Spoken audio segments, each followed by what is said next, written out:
అందరికీ నమస్తే. ఆంధ్రప్రభకు స్వాగతం. నేను మీ సంతోషి.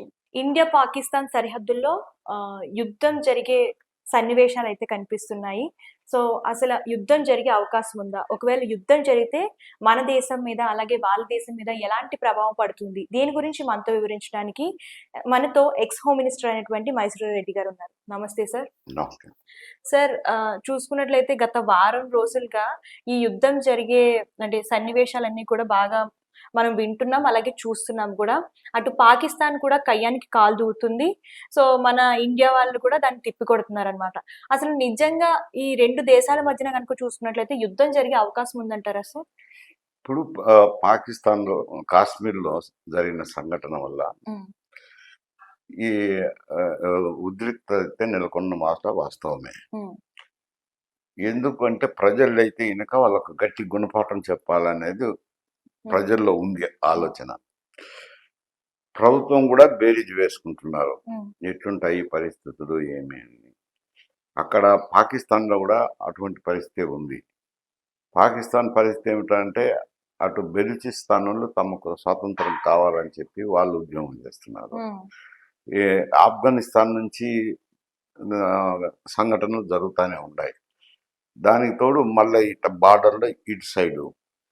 కాకపోతే అంతర్జాతీయంగా కూడా ఈ ఉగ్రవాదం ఉండకూడదు అనేది ఒక అభిప్రాయం ఉంది. యూరోప్‌లో అయితేనేమి, అమెరికాలో అయితేనేమి. హ్మ్.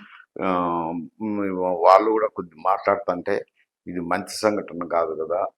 సంప్రదింపుల ద్వారా సర్దుబాటు చేసుకోండి అని చెప్పి కూడా చెప్తా ఉన్నారు. హ్మ్. ఈ వీటికి తోడు దేశ ఆర్థిక పరిస్థితి కూడా అంతంత మాత్రమే ఉంది. పాకిస్తాన్ ఆర్థిక పరిస్థితి. వాళ్ళు ఎటువంటి పరిస్థితుల్లో ఉన్నారంటే ఐఎంఎఫ్ పోయినారు, లోన్స్‌కి పోతన్నారు, ఆర్థిక సాయం కోసం తిరుగుతన్నారు. అటువంటి పరిస్థితుల్లో ఇది ఉగ్రదాడి చేయడం అనేది అంత శ్రేయస్కరమైనది కాదు. మరి ఎందుకు వాళ్ళే చెప్తున్నారు. వాళ్ళ రక్షణ మంత్రి అయితేనేమి, బిలావల్ భుట్టో హ్మ్. అయితేనేమి, ఓకే. ఆహ్, రెచ్చగొట్టే మేము విధంగా మేము మే మాట్లాడుతున్నారు. మేము ఉగ్రవాదంలో మునిగి తేలిపోయి ఉండాము.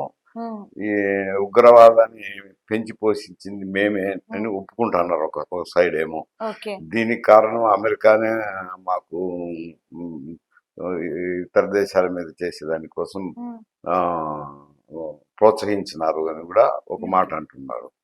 ఈ ఆహ్, ఈ ఈ సంఘటనకు మాకు సంబంధం లేదని చెప్పి ఆహ్, అటు గల్ఫ్ కంట్రీస్‌లో వాళ్ళకున్న కొంచెము ఇండియాను శాంతింపజేయండి అని చెప్పి ఒక పక్క చర్చలు కూడా హ్మ్. చేస్తున్నారు.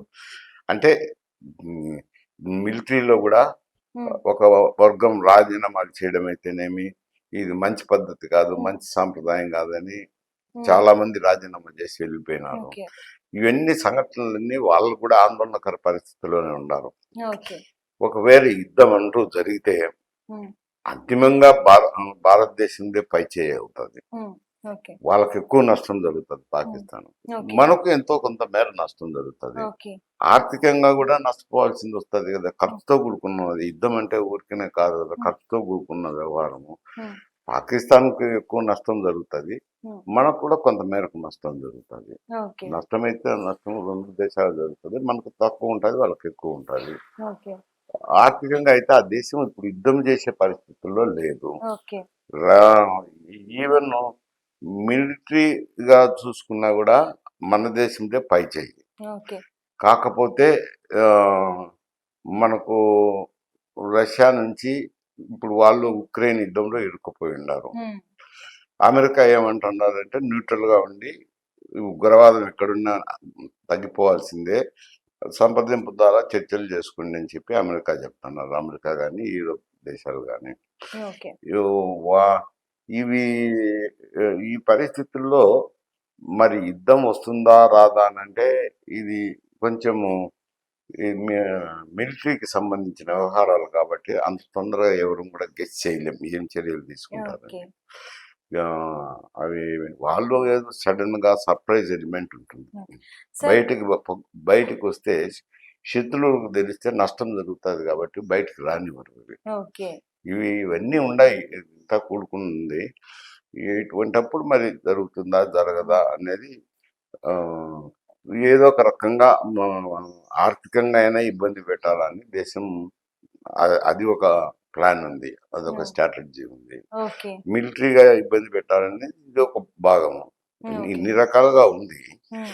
చైనా ఎట్లా రియాక్ట్ అవుతుంది అని హ్మ్. కేవలం ఏదన్నా ఆయుధ సంపత్తును హ్మ్. ఆయుధాలను చేకూర్చి ఆర్థికంగా ఆదుకుంటుందా హ్మ్. పాకిస్తాన్, లేక వాళ్ళు కూడా ఒక ఫ్రంట్ ఓపెన్ చేస్తారా? హ్మ్. ఎందుకంటే మనకు బార్డర్ ఉంది కదా, చైనాకు మనకు బార్డర్ హ్మ్. ఉన్నప్పుడు వాళ్ళు ఒక ఫ్రంట్ ఓపెన్ చేస్తే మనకు అప్పుడు కొంచెం ఇబ్బందికర పరిస్థితి ఉంటుంది. ఎందుకంటే రెండు దేశాలను మనం ఎదుర్కోవాల్సింది హ్మ్. ఉంటుంది. అప్పుడు కొంచెం ఇబ్బందికర పరిస్థితి ఉంటుంది మనకు. ఓకే. ఒకటే పాకిస్తాన్ ఒకటైతే ఇప్పుడు తట్టుకునే పరిస్థితి లేదు. ఓకే. సార్ మీరు చెప్పినట్టే పాకిస్తాన్ బలగాలు పరంగా చూసుకున్న, ఆర్థికంగా పరంగా చూసుకున్న చాలా తక్కువలోనే ఉంది. కానీ దేన్ని చూసుకొని సార్ అంత ధైర్యంగా మాటలు విసురుతుంది, కయ్యానికి కాలు దూవుతుంది? పత్రికల్లో స్టేట్మెంట్ ఇచ్చేదానికి ఇవ్వచ్చు. హ్మ్. అంతరాంతరాల్లో అయితే భయం అయితే ఉంది. హ్మ్. దాడి చేస్తే ఇబ్బందులు పడతామన్నది వాళ్ళకి భయాందోళనలు ఉన్నాయి. అందుకే కదా మిలిటరీలో కూడా కొందరు చాలా మంది రాజీనామా చేసి వెళ్ళిపోయినారు ఓకే. వార్తలు. హ్మ్. ఆ సైన్యాధ్యక్షుడు ఎవరైతే ఉన్నారో హ్మ్. ఆయన కనుసన్నల్లోనే జరిగిందనేది ఒక అపవాదు కూడా ఉంది. హ్మ్. ఓకే. మరి ఆయనైతే ప్రజారంగంలో కానీ పత్రికలకు ముందు కానీ ఎక్కడా కనిపించలేదు. హ్మ్. ఇప్పటికి 8 రోజులు 9 రోజులు అవుతుంది, ఇప్పటికి బయటకు కనిపించలేదు. ఓకే. అంటే అక్కడ కూడా వార్తలు ఏమొస్తున్నాయి అంటే ఆయన ఏదో బంకర్లు దాక్కున్నాడని, హ్మ్. లేదంటే విదేశాలకు పారిపోయినాడు అని, ఇటువంటి అన్ని వచ్చినప్పుడు వాళ్ళకు ఉన్న శక్తి ఏమిటి అనేది తెలిపోతుంది కదా, దాంట్లో అంచనా ఓకే. వేయొచ్చు కదా. ఓకే. సార్ మీరన్నట్టే ఆర్థిక వ్యవస్థలో ఇంపాక్ట్ పడితే వేటిపైన ఇంపాక్ట్ పడే అవకాశం ఉంది సార్? అంటే ఇరు దేశాల మధ్యన ఎక్స్‌పోర్ట్స్, ఇంపోర్ట్స్ కూడా జరిగే పరిస్థితులు చూస్తున్నాం మనం. సో, మనకెలాంటి నష్టం జరుగుతుంది? వాళ్ళకెలాంటి నష్టం అట్లా జరుగుతుంది? కాదు, ఈ ఎక్స్పోర్ట్స్ ఇంపోర్ట్స్ కాదు, ఖర్చుతో కూడుకున్న వ్యవహారం కదా. హ్మ్. ఆయుధ సంపత్తి అంటే ఊరికి రాదు కదా, డబ్బులు పెట్టి తెచ్చుకోవాల్సిందే కదా. ఓకే. మ్యానుఫ్యాక్చర్ చేయాలన్నా డబ్బు ఖర్చు హ్మ్. పెట్టాల్సిందే. ఆ, బయట నుంచి దిగుమతి చేసుకునే డబ్బు ఖర్చు పెట్టాల్సిందే. కొ- ఆ, మా హ్యూమన్ లాస్ కూడా ఉంటుంది కదా. హ్మ్. యుద్ధంలో తప్పకుండా యుద్ధం అన్నాక రెండు వైపులా ఉంటుంది. కాకపోతే వారిది ఎక్కువ ఉండొచ్చు, మనకు తక్కువ ఉండొచ్చు. ఇవన్నీతో కూడుకున్న వ్యవహారం అంటే ఇది ఒక అంటున్నారు. ఓకే.